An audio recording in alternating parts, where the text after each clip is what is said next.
ба номи худованди бахшандаи меҳрубон. муҳтарам ҷамоат, дар қуръони карим худованди мутаол мефармояд: хаста нашавед, андӯҳгин мабошед. агар имон дошта бошед, бешак шумо аз тарафи хубиҳо ҳастед. дар ин оят худованд ваъда додааст ки бешак мусалмонҳо ғолиб мешаванд.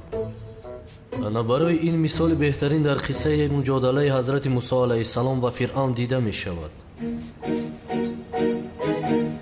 дар замони фиръавнҳои мисрӣ писарҳои бани исроил ба ғуломӣ гирифта шуданд. ман ба ту нишон медиҳам, ҷаноби муаззин. ҳазрати мусо низ аз ғуломон ба ҳисоб мерафт. худованд ба ӯ мӯъҷизаҳои зиёде насиб намуд ва ӯро ба назди фиръавн фиристод. ҳазрати мусо ба назди фиръавн омада роҳи дурустро ба ӯ нишон дод, амрҳои худоро ва бисёр мӯъҷизаҳои зиёд нишон дод. аммо дили сиёҳи фиръавни бадбахт имон наёвард, ба ҳазрати мусо бовар накард. ба ҳамин хотир худованд ба ҳазрати мусо амр кард ки қавмашро ҷамъ карда нисфи шаб аз миср баромада раванд. ҳазрати мусо қавмашро ҷамъ кард ва шабона барои аз миср ҳиҷрат кардан бо қавмаш ба роҳ баромаданд. дар барашон кӯдакони зиёд ва пиронсолҳо низ буданд. туро чунон шарманда кунам ки роҳи гурез бикӯбӣ. фиръавн шунид ки паёмбар бо қавмаш аз миср баромадан бисёр ғазаболуд шуд. дарҳол як қисмати лашкарашро гирифта аз паси ҳазрати мусо ва қавмаш равон шуд. лашкари фиръавн аз аспҳои аробадор, савораҳо ва аскарони зиёде иборат буд. дар биёбон ҳазрати мусоро бо суръати баланд таъқиб кард. я худоё, ин фиръавнро бинанда ту худат кӣ ҳастӣ ки бар муқобили ҳазрати мусо мебароӣ? ай худо! ҳазрати мусо бо қавмаш дар торикии шаб дар биёбон равон буданд.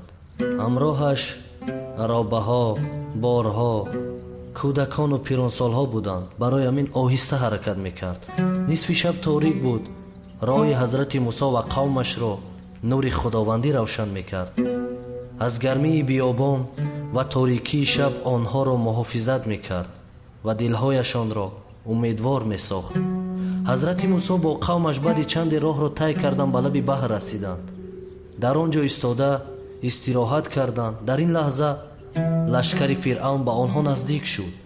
ҳазрати мусо ва қавмаш дар мобайни баҳр ва лашкари пурқудрати фиръавн монд.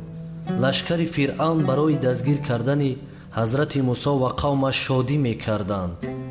аробаҳои ҷангӣ, аспҳо барои нест кардани ҳазрати мусо ва қавмаш ба тарафашон ҳуҷум карданд. қавми ҳазрати мусоро тарс фаро гирифт. гирья карда ба паёмбар мегуфтанд: эй мусо, магар инро ба мо ваъда дода будӣ? вале ҳазрати мусо ба худояш бовар дошт. ҳазрати мусо паёмбари худо мегуфт: натарсед, бешубҳа ки худо бо мост ва барои ман роҳ нишон медиҳад. дар ин асно лашкари фиръавн ба қавми ҳазрати мусо наздик шуда истода буд. ҳазрати мусо ва қавмаш ба ҳеҷ куҷо гурехта наметавонист, чунки ба соҳили баҳр наздик шуда буд. аз ин хотир худованди мутаол ба ҳазрати мусо амр кард ки асояшро ба баҳр гузорад. худо баҳрро амр кард ва баҳр ду тақсим шуд. дар он ҷо об аз ду тараф баланд шудан гирифт. дар байни баҳр як роҳ пайдо шуд. ҳама ҳайрон монда буд, ангушти ҳайрат мегазиданд.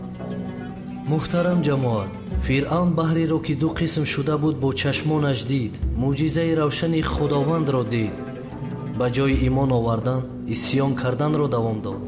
ҳақиқатеро ки бо чашмонаш дид инкор кард. ба лашкараш фармон дод ки ҳазрати мусо ва қавмашро бикушанд. вақте ки фиръавн бо лашкараш ба тарафи ҳазрати мусо ва қавмаш ҳуҷум кард, ҳазрати мусо ҳамроҳи қавмаш ба он роҳе ки дар байни баҳр пайдо шуда буд якҷоя равон шуданд. обҳо аз тарафи чапу рост барои онҳо девор шуда буд. ҳазрати мусо ва қавмаш ҳатто як кафи пояшон тар нашуда буд. фиръавн ҳам бо лашкараш дар роҳе ки дар байни баҳр пайдо шуда буд равон буданд. ҳазрати мусо ва қавмаш аллакай ба хушкӣ баромада буданд.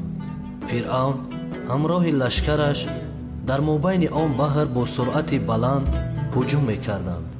дар ҳамин лаҳза худованд баҳрро амр кард ки маҳкам шавад. обҳо дар ҳолати пурталотум ба болои фиръавн ва лашкараш мисли тӯфон борид.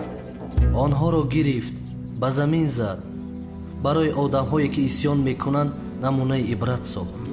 об ҳамаи савораҳо, аробаҳо, ҷанговарҳо, аспҳо фиръавнро бо кулли лашкараш ба комаш фурӯ бурд.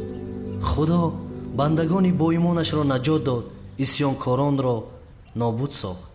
аз ин қисса ибрате бояд гирем ин аст ки худованди таоло бандагонеро ки ба ӯ имон доранд асло танҳо намегузорад ва ба онҳо ёрии худро мерасонад. бешубҳа ки худованд ғолиби якто ва соҳиби марҳамати зиёд аст. кофист ки дар роҳи худо бошем. худо ҳамаи моро аз зумраи бандагони солеҳаш гардонад иншоалло ва дуоҳоямонро қабул кунад. آمین. آمین. یا رب.